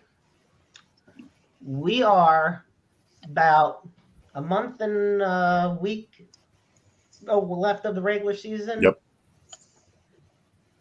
So, last week James had mentioned he had brought up Pujols coming back. If he'd be Pujols, he'd come back if he was a couple home runs away from 700. Pujols has insisted, no matter what happens, this is it for him. So, and how many days do you see Pujols getting to 700? Because there is no slowing this man down right now. I think for him to do it and to be successful, I think he needs to hit 3 at least in the next week. It's going to be tough in September because if you're trying to win ball games and trying to win a division, he needs to tie A-Rod in the next week. Yeah, I agree with that. But at the same time, I'd play him down the stretch because nobody has the experience that he does. Nobody has the talent that he does. And you can't tell me he's not every bit as good, if not better, than Dickerson. And they keep rolling that guy out there. Right? What? Pujols can't hit as well as Dickerson against right-hand pitching? Come on. Right. And the thing of it is, Albert Pujols, I also feel like Albert Pujols gives them a big morale boost when you put him in the lineup. When you let the oldest player in baseball going out there smashing home runs and going 4 for 4 or 5 for 5 in a 2-day span, right? And that tells you as a 24-year-old, if he can do this, why can't I? And because and Sadie, you and James, you and I know this. Anything when it comes to sports, if it's anything more than physical, it's definitely mental. Right. Going up there and hitting the ball is one thing, but being able to mentally focus and motivate and have, like you said at the beginning, Sadie, the desire and the passion to do this, and Pujols is that difference maker. We've seen it with the relationship he's developed with Juan Yepes, in the organization. Now, the Cardinals have absolutely shot up in the standings. They have won 8 out of their last 9. They are currently playing the Cubs. And on top of that, we're heading into the the last month of the season. If you're Arlie Marmol, do you play Pujols? Not every day. I gave my friend this prediction. Here we go. At least 2 games out of every series. Depends on the pitching matchup. And I know that's so, cliche to say, but here's what I'll say. So, and I said you couldn't play him every day because if you do that, you're ultimately going to wear him down quicker. I mean, I know that he's bathing in the fountain of youth, but you can't burn him out. So let's say he's in the lineup tonight. He's 1 for 3 with a double. I don't know. The pitching matchup for tomorrow is Marcus Stroman, hard-throwing right-hander against the Cubs. I'm probably going to sit him because I expect over the weekend with the Braves in town, you're going to see Max Fried at least once. There's one lefty. So I'm trying to think of if they've got another lefty in there. I know they've got a soft-tossing righty. So you're going to play him 2 there. Then I believe, if I remember, so it's no, that's the weekend after that. Trying to remember who they play after Atlanta. But, I mean, you've kind of got to pick and choose. Obviously, I'm not going to play him a day game after a night game unless he just kills the pitcher that's on the mound during the day game. I think you just kind of pick and choose. I mean, Arlie Marmol has done a wonderful job of keeping Pujols as fresh as he has. And I think that, as crazy as it sounds, I also think that the home run derby kind of helped his swing because, I mean, it's now it's like, look, swing hard in case I hit it. I mean, he's airing some of these guys out. Like the pitch he hit off Drew Smiley the other night that was shoulder high. 2 out of every 3, I think it depends on the pitching matchup, but I think that's a pretty decent percentage of games throughout the month of September. Yeah, I think he's going to sit. He'll probably sit against Stroman, and they're drawing Strider in the first game against the Braves. He'll probably sit against him too. Yeah. That guy's on fire. Boy, Spencer Strider is something else. Yeah. But then Morton throws on Saturday. I would have him in there. Morton going then. And Albert, I've said it over the past few weeks here on the show. Obviously, I want him to get to 700. Who doesn't want to get him to 700? But as long as he passes A-Rod, that's the great start. That's right. We talked about that. That was the idea, is pass A-Rod. Just pass A-Rod. Did I expect it to happen this fast? Not necessarily, but holy crap. And you know what? A lot of the reason he's cutting it this close is because of 2020. It's because of COVID. That's a good point. Yeah, that's a real good point. It's, because even though there was a lot of down years with the Angels, he was still hitting a decent amount of home runs. He was still hitting. I think the big thing is he just wasn't getting the recognition for the hitting. And on top of that, he wasn't the biggest name on the team anymore. Right. You normally when you have a team and you have Albert Pujols on it, he's the biggest name on the team. Even if he's not necessarily the best player, he's the biggest name. But you got a team that Pujols spent a decade with that had Mike Trout on it. I mean, that right there just kind of tells you where you're going. But 2020 came along, and Pujols, most players had the worst year of their career, but Pujols especially struggled. The next year in 2021, he was DFA'd by the Angels and then went to the Dodgers, found some new fit, but it was just these past couple seasons, these COVID, riddled seasons that have slowed down Pujols' chances at production. So it's not so much him not producing, it's almost as much the time of him getting to produce has been cut. And, I love that he's doing as well as he is now because, like I said, Pujols is having one of the best farewell tours you can have. Unfortunately, Yadier Molina is having one of the worst. Yeah, the argument with Pujols and the COVID shortened season of 2020, if you look at that, you could have averaged, and I don't have the number in front of me, but let's say he would have hit at least 10 home runs in 2020. That could have put him at the point where he could have hit seven. I mean, he would have already hit 700 this year, or it would have been at the end of last year with the Dodgers. So, I mean, I sure hope he gets there. I really do. And poor Yachty. Hey, but at least Yachty got a professional basketball championship out of it. Right. Well, I'll tell you this. So in 2020, Albert Pujols, this is a career low for Albert, obviously. But in 2020, Albert hit 6 home runs. So add So, 4 more to it, you'd be right there on the doorstep. Yeah. In total, in 2017, or not 2017, in 2021 total with the Angels and the Dodgers, he hit 17 home runs. So you see what happens when you give the amount of games. Pujols has been, and then we'll just go a couple years back beyond that. So he hit 23 home runs in 2019, 19 in 2018, 23, 30. This goes back. Well, remember, he was started hitting home runs. At the end of 19, he started dealing with really bad plantar fasciitis too. Right. So, I mean, that's kind of, indicative of how bad the injury was too at that time. I think the problem with Pujols and Sadie, I definitely wanted to hear your opinion on this. I think the issue with Pujols when he was with the Angels, as opposed to when he was with the Cardinals, when he was with the Cardinals, he was hitting home runs and for average. When he was with the Angels, he was just hitting home runs. Right. That's the big thing. I honestly think that he was never, ever happy again once he left here. I think that, and we know last couple of years he's had a lot of personal stuff happen, and people talk about, well, Pujols is drinking from the fountain of youth. I don't think that's it, honestly. I mean, I've been a 40-plus-year-old athlete for too long, longer than I want to admit, and I think he's just comfortable and he's enjoying the game again. It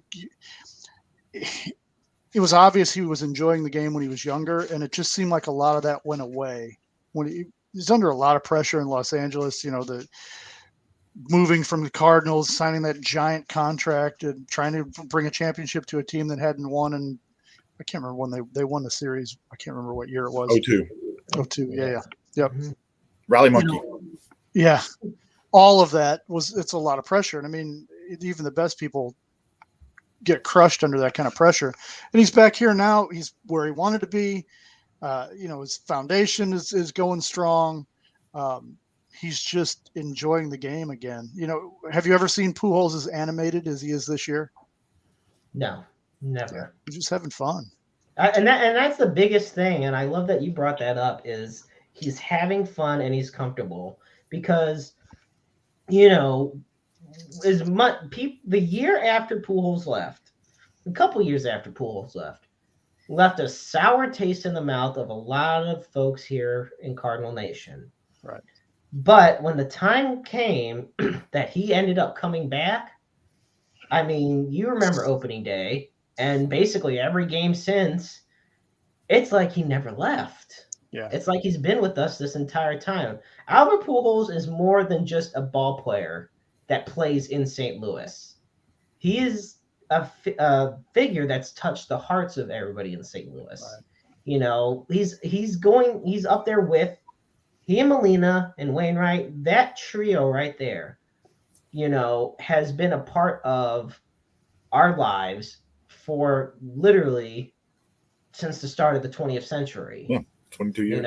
Yeah, because Pujols started rookie year in 01, Molina in 04, and then Wainwright in 05. So, they all came together at the same time. And so, yeah, Pujols' production, you could tell there was just not and he didn't know as many people. It's just the environment. And look, people can say what they want. And yeah, they'll be biased when I say this, but nobody loves baseball like the Cardinal fans do. I don't see people love the way at Busch Stadium, especially when you go in Anaheim to an Angels game, compare it to here. Yeah. The environment's just totally different, whether yeah. it's at Old Busch or New Busch, St. Louis is a different experience, and you summed it up perfectly, Sadie. Pujols just had more fun, especially with the and pumping his fists and everything. Yeah. Well, I will always have a soft spot for Pujols because he helped the White Sox win the World Series in 2005. Yeah, he ended Brad Lidge's career. I mean, he didn't end his career, but he ended him for a couple of years. No doubt. I was going to say, I'm pretty sure Lidge actually won the World Series with the Phillies in 08, which is funny. Perfect season. Yeah, perfect season. But I just get a kick out of You know what? I think that was a robot lidge because I feel like when Pujols hit that home run, that soul left Brett Lidge. Oh yeah, yeah. I never heard so much silence from a ball game, like ever. I was in Cooperstown Oh, watching the game. It rained that entire week. We were in Cooperstown in October, and we just sat in a hotel and watched playoff games. So I was in Cooperstown when that happened, and I mean, I think the whole town itself went silent when that ball took off. It's still going. I think that's maybe why they built the Webb telescope, because they're still trying to find the ball. that's what I'm saying. That thing is still there. It's gonna. I mean, I heard rumors that in about a year and a half, it's gonna catch up with the Voyager 1. It's gonna finally cross paths. It's gonna be like, wait, what the hell are you doing here? Yeah. So heading into this last month, and first off, I just want to say, folks, I already know this whole interview, which has been fantastic, is too big for one episode. As long as you're okay with it, Sadie. I'm fine. I can do this for hours. All right, perfect. So we've already got Sadie locked in, folks, but I wanna ask you guys one more question here. Heading into the last month of the season, besides the Cardinals, which team has just absolutely blown your mind based off how they're performing? I've got to say it's the New York Yankees, and I don't mean this in a good way at all. I mean, they have completely fallen off geez. I mean, they were on pace. I mean, well, when they came into St. Louis, all we heard, and Jeremy and I poked fun at this, was the 70 wins over and over and over.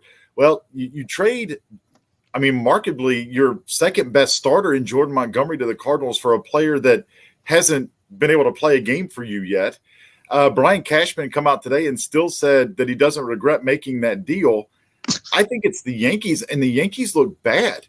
Now, I know that they've had injuries, and Giancarlo Stanton is on his way back from injury and this and that. But to me, it's the Yankees, and it's been the surprise of the highly touted Frankie Montas, who has been terrible since they acquired him from Oakland. So, yeah, I'm glad we didn't get Montas like everybody wanted us to. Montas is hurt. Yeah. He's hurt. Nobody wants to admit it. Sadie, you got the Yankees too? No, I'm going to go with, Baltimore, of course. Ooh, okay. Who plays for Baltimore? I mean, I know you guys know things like Ryan Mountcastle, all that, but generally you ask somebody off the street, name 3 Baltimore Orioles players, and they can't name one. So the fact that they're, in the position they are, over 500, they've just been playing incredible baseball with virtually nothing. And Atlanta is on fire. Yeah. But it's like both sides of New York this year. They were like, well, we got it in the bag. Going to be a Subway Series this year. And Atlanta's about to say, I don't think so. Baltimore is an interesting case because at the trade deadline, what was most notable about them is that they weren't buying. They were selling. They're selling their biggest names at the trade deadline. Right. They trade Mancini to the Astros. And everyone's like, you just trade him to an American League rival? Like, what? A team that's already in first place, going to win the division, and, was the favorite practice the World Series? Yeah. And look at where they're at, So, absolutely. Now, for me, I'll tell you this right now. This is a team who when they last made the playoffs, I was in first grade, and I'm 27 now. Yeah. It is the Seattle Mariners, the longest postseason drought in pro sports. We're not talking just baseball. We're talking all the big four and probably soccer and everything else. The longest drought, the Seattle Mariners. Now, this is why. They are 12 games back of the Houston Astros, which doesn't surprise anybody because the Astros are just unbelievable. But they have been incredible at home. They've already won 32 games at home. The young group that this team has, with Julio Rodriguez, Eugenio Suarez, Robbie Ray, Luis Castillo, Sam Haggerty. I'm also a big fan of Jesse Winker. Yeah, And then you got J.P. Crawford. It's Cincinnati West. It Right. is. Right. It practically is. But unlike Cincinnati, Seattle's still winning because guess what? And remember, they acquired Luis Castillo from Cincinnati at the trade deadline. Right. They did. So that really helped bolster their pitching rotation. And right now, they're the second wild card team. If the season ended today, because I'm surprised, believe it or not, remember how it felt like eons ago the Yankees had their 70th win? Right. Well, they're at 76 wins right now. Yeah. So kind of shows you how far they've come along. But the Rays are 67 and 55, and right behind them is the Mariners at 67 and 57. You know what's funny about the Yankees' downfall? It almost coincides with Matt Carpenter getting hurt. Yep. Matt Carpenter to me would have been comeback player of the year. No doubt. He would have been, and he should have been. I think actually that might be one of the most heartbreaking pieces of news from this whole season is Matt Carpenter being hurt. Jeremy, you and I had talked about it. We were glad that it happened right after the series when they came through St. Louis instead of before. Yeah. Right. Because that was one of the most heartfelt moments seeing that ovation he got. Now, do you think that with Carpenter out, I mean, it's not impossible for him to win the most valuable player anymore, or not most valuable player. Shit, I wish. No, comeback player of the year. It's not impossible, but do you see there being a chance Albert Pujols could win comeback player of the year? Wow, I'm going to defer here. I mean, I can see it. I don't know if they'd give it to him. I don't know that he's played enough to get it. They're usually going to look for somebody that's more on a full-time basis, but I can't think of anybody else that it would be really. It'd be pretty cool if you got it. That'd be a way to go out. Have a reliever of the year, because I feel like if it's not Edwin Diaz, it's going to be Helsley. Yep. So Helsley. You could possibly have the reliever of the year. You could have the MVP in Goldie. Yep. Could have the Triple Crown winner if he could possibly get his home run RBIs up. Yeah. And then you could have comeback player of the year on there. You could have 3 award winners right there. And if Waino didn't have just one run of support each start, he would also have himself a good case for Cy Young because he actually pitches very well and has good wins. 1 run on a good day. Yeah. And they'll probably have about 18 Gold Gloves this year too. Yeah. Oh my gosh! Yeah, give the whole team just a giant Gold Glove. Yeah. And like it's unbelievable the defense this team has, and I think every game it just proves one. If each game that passes by proves one more thing to me, it's that Tommy Edmonds should have been an All-Star. Yeah. That's just what proves. Well, Sadie, I got one more question for you because I know we got a part 2, so I'm going to think of one good baseball question to close it on. Okay. All right. So growing up, who was your favorite team? Growing up, because you said you were born in Chicago and everything, grew up in Chicago. Growing up, who was your favorite baseball team and who was your least favorite? I mean, I'm from the south side of Chicago, so the White Sox are my favorite team, and I hate the Cubs. Perfect. There you go.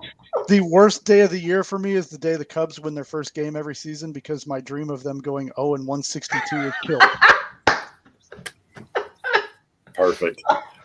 Oh my gosh. Okay. That might be the first time I've actually ever heard that. That is beautiful.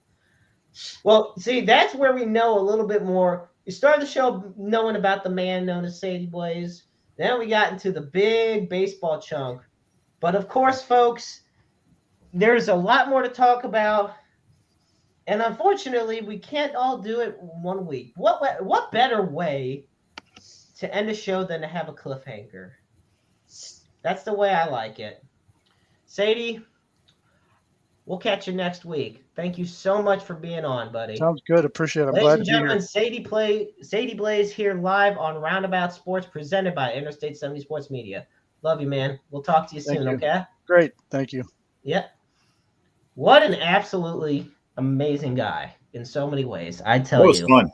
I told you from the get-go that we were going to be mind blown, and you knew this was going to be more than a one-parter. You predicted it, and this is the thing. Sadie's one of the guys that you could just chill back with, spend a day talking about just all things baseball, right? And cards and sports and wrestling with, and that's part of what next week is going to be coming to. So, ladies and gentlemen, this week I titled the show "Blaze of Glory."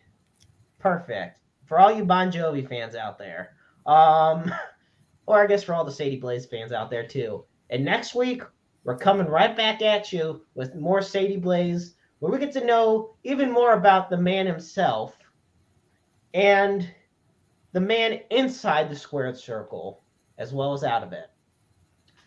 James, once again, it's been an absolute pleasure working alongside you this week and always having you on alongside me. You know, always. Folks, you can find us on Facebook at Interstate 70 Sports Media and Roundabout Sports. You can find myself at jcarpsportsfan1 on Twitter and on the Interstate 70 Sports Media official Twitter. And you can find James at JC_Knox80 on Twitter, and then James Knox on Twitter, or on Facebook rather. Perfect. And you can find us on Interstate 70 Sports Media on our official YouTube channel, where we have the Strike Zone, we have Roundabout Sports episodes. We're going to get even more content up there. Talking Dynasty is going to boot up soon. Don't forget Cardinals Off the Cuff, starring Andy Cockerell, the amazing work. And also be sure to check out the guys at the Wrestle Talk podcast every Tuesday night at 7 o'clock Central Standard Time. When you got the Night Owl, Renee, you got Nightmare Jones, Luke Skywalker Roberts, Big Sexy Chris Rodell, Sonny Money Mayo, the Maestro myself, or Hardcore Hoss. It's one show you never want to miss.